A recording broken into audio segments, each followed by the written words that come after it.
Bersama saya di sini Memesti, saya ingin juga memperkenalkan diri bahwa saat ini kalian akan banyak bertemu dengan saya terutama untuk mempelajari mata pelajaran pendidikan kewarganegaraan.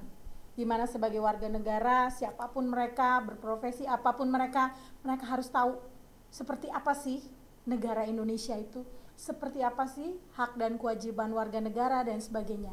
Nah, saat ini kita akan masuk pada materi nilai-nilai Pancasila dalam kerangka praktek penyelenggaraan pemerintahan negara. Baik, kita akan perhatikan PowerPoint berikut ini. Ya kan?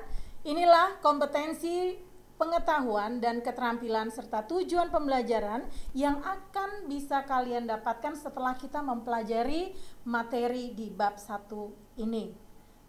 Berikutnya adalah kita akan cermati gambar berikut. Ya. Jadi di Indonesia ini kita memiliki yang namanya lembaga-lembaga negara. Lembaga negara itu based on konstitusi kita, yaitu Undang-Undang Dasar 1945. Kalau kamu lihat di sini ada lembaga legislatif, eksekutif, yudikatif, dan ditambah dengan eksaminatif, yaitu ada BPK. Yang lain kamu bisa lihat ada MPR, DPR, DPD. Kemudian Presiden dan Wakil Presiden. Lembaga yudikatif ada Mahkamah Konstitusi, Mahkamah Agung, dan Komisi Yudisial. Inilah kelengkapan negara Indonesia. Sebagai negara hukum, sebagai negara yang terstruktur, tentunya kita sebagai warga harus tahu apa sih hubungan antar masing-masing negara. Baik, kita perhatikan berikut ini. Nah, kalau kita kembali kepada sejarah, ya, sejarah pembagian kekuasaan, banyak sekali tokoh-tokoh dari Yunani kuno, dan salah satunya di sini adalah John Locke. Dalam bukunya Two Treatises of Government, John Locke membagi pembagian kekuasaan dalam negara itu ada 3, legislatif, eksekutif, dan federatif, seperti PowerPoint di sini. Kamu bisa lihat ya. Legislatif itu adalah membuat undang-undang atau membentuk undang-undang. Kemudian untuk eksekutif sama, melaksanakan undang-undang.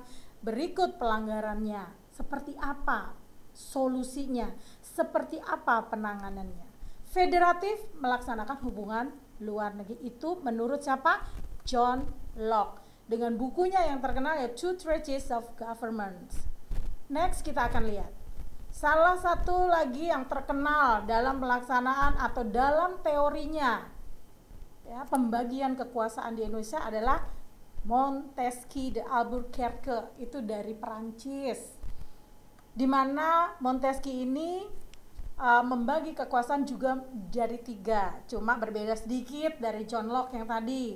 Ada legislatif, eksekutif, dan yudikatif.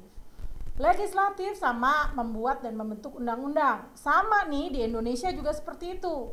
Legislatif adalah lembaga yang membuat dan membentuk undang-undang sebagai lembaga representatif dari rakyat Indonesia. Ada eksekutif.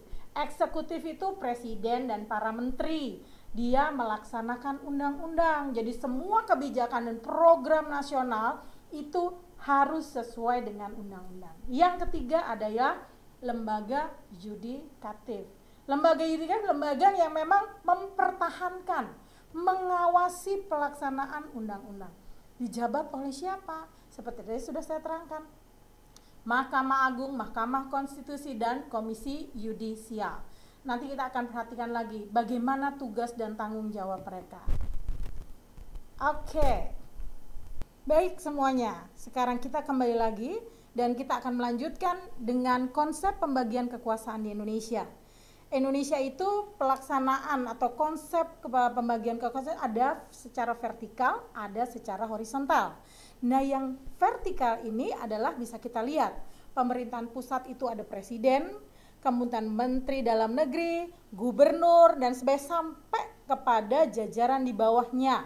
Nah, ini adalah konsep pembagian kekuasaan secara vertikal.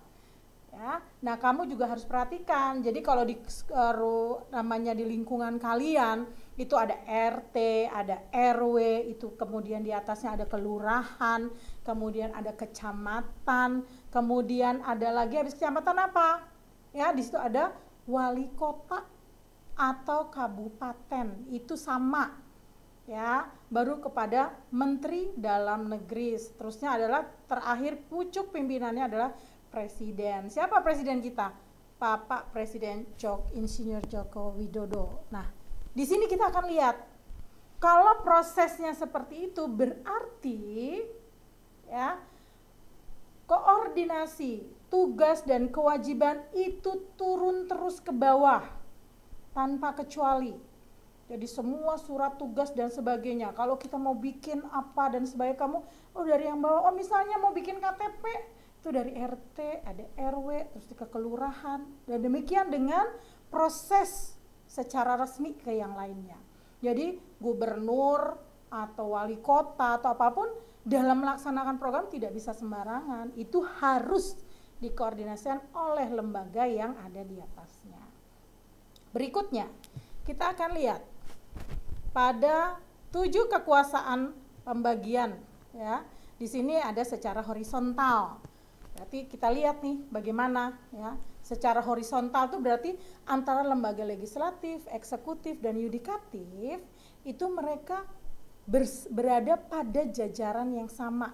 Di atasnya adalah Undang-Undang Dasar 45 dan Pancasila. Ini yang dikatakan dengan posisi yang horizontal. Ya, di sini kalian lihat bagaimana sih ya kondisinya, situasinya, dan semuanya itu sesuai dengan undang-undang. Next. Ya, tadi yang ketiga, di sini ada 5, konstitutif, eksaminatif, dan moneter. Itu kalian bisa tahu dari konstitutif, oh itu presiden.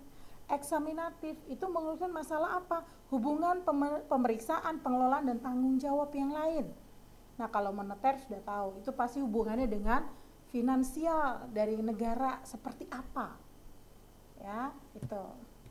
Berikutnya adalah pembagian kekuasaan ya secara vertikal. Nah, ini dasarnya ada pasal 18 ayat yang pertama. Itu dari presiden, menteri dalam negeri, kemudian dari gubernur dan sebagainya sampai ke jajaran terendah RT RW yang ada di lingkungan kalian. Oke, anak-anakku sekalian. Kita sudah mendengar ini awal dari pembukaan ya saat kita mempelajari pelajaran pendidikan kewarganegaraan di kelas 10. Dan tentunya ini akan sangat luas. Karena seorang broadcaster seperti kalian itu harus mampu memahami semuanya. Nanti kalau meliput berita dan sebagainya itu pasti hubungannya dengan kenegaraan dan tentunya dengan sistem kekuasaan yang ada. Nah, sekarang ada kuis yang harus kalian buat. Dan jangan lupa nanti kamu bisa serahkan ke Mem Hesti dengan di Japri, nanti kalian akan lihat, kalian berikan tugasnya itu. Kita lihat, inilah tugasnya. Baik anak-anakku sekalian, sampai di sini dulu perjumpaan dengan Mem Hesti, dan kita akan bertemu dengan materi-materi pendidikan kewarganegaraan yang lain. So, jangan lupa kamu bisa lihat video pembelajaran melalui Cakbun Channel yang ada di YouTube channel. Jangan lupa nanti di subscribe, baru akan ada penilaiannya. Oke. Sampai bertemu kembali.